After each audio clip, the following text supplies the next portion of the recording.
Togo Info, le Togo à votre portée. Nous avions entre-temps informé l'opinion du refus systématique des gardes du ministère de l'administration territoriale d'enregistrer le Front commun pour le changement que nous avons voulu créer comme association. Ils ont tout fait pour que jamais le FCC ne puisse être formalisé comme association. Ils nous ont clairement signifié qu'on ne pourrait créer, que si on entend toujours formaliser le FCC, ça ne peut qu'être comme parti politique.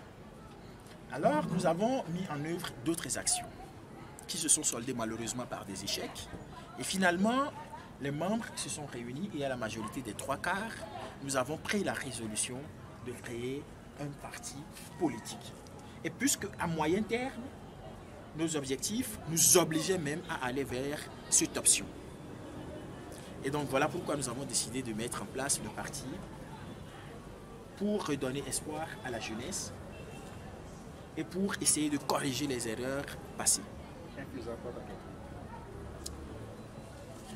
Lorsque le FCC sera officiellement lancé, vous verrez que nos approches seront nettement différentes des approches des formations politiques de l'opposition existantes.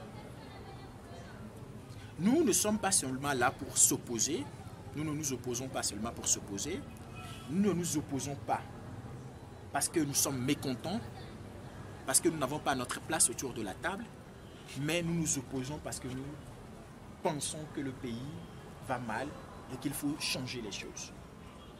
Nous voulons changer les choses avec notre vision que nous avons de ce pays.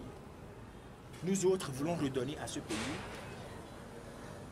sa dignité et sa grandeur d'antan. Celle que le Togo avait au temps du père de l'indépendance, Sylvanus Olympio. Vous constaterez qu'à ce temps, le Togo était très respecté.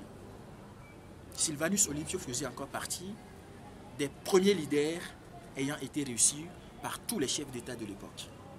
Et partout où on passait, le Togolais était respecté. Nous avons été l'initiateur de l'Union africaine. Le Togo était en avance sur tous les autres États. Le Togo voulait battre sa propre monnaie. Malheureusement, ce rêve a été supprimé par les Français avec la collaboration de certains, Gnassingbé Eyadema et ses compagnons. Nous attendons donc remettre sur pied cette vision qu'avait le père de l'indépendance de ce pays et faire en sorte que les Togos se réunissent. Quand nous disons les Togos, le Togo actuel, et la partie britannique de notre pays qui avait été rattachée au Ghana puisse se réunir pour former ce que nous appelons le Grand Togo. Alors le 1er mai va ressembler à quoi? En fait, le 1er mai, nous convions tous les citoyens togolais à un rassemblement au carrefour d'Ekon pour exiger que soit satisfait un certain nombre de revendications sociales. Ces revendications touchent à tous les domaines. C'est l'occasion que nous donnons à tous ceux qui aujourd'hui sont chômeurs et qui n'ont pas d'emploi pour s'exprimer. C'est une occasion que nous offrons à tous ceux qui travaillent, mais qui arrivent difficilement à finir les fins de mois pour s'exprimer. C'est une occasion que nous donnons à toute la population, tous ceux qui aujourd'hui sont mécontents de la situation, à tous ceux qui pensent comme nous que le Togo est devenu invivable et qu'il faut vraiment des mesures appropriées, certaines mesures pour que tout puisse changer. C'est à ces personnes que nous faisons appel.